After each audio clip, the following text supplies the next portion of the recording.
আসসালামু আলাইকুম বন্ধুরা। কিছু মানুষ এমনভাবে বদলে যাচ্ছে যেন আমরা তাদেরকে চিনি না, অথচ এই কাল অবধি আমরা তাদেরকে খুব ভালোভাবে চিনতাম।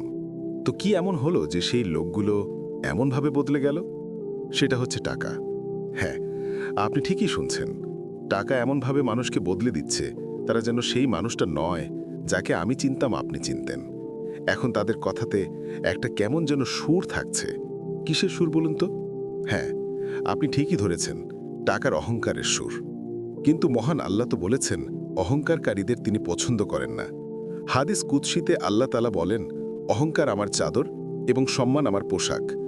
যে ব্যক্তি এ দুটির কোনো একটি নিয়ে আমার সাথে প্রতিদ্বন্দ্বিতা করে, আমি তাকে শাস্তি দেব। আল্লাহ, তুমি আমাদের সকলকে সঠিকভাবে চলার তৌফিক দান করো। আমিন। আমাদের এই ভিডিওটা ভালো লাগলে লাইক দিন, চ্যানেলটিকে সাবস্ক্রাইব করুন ও ফলো করুন ফেসবুক এবং ইনস্টাগ্রামে।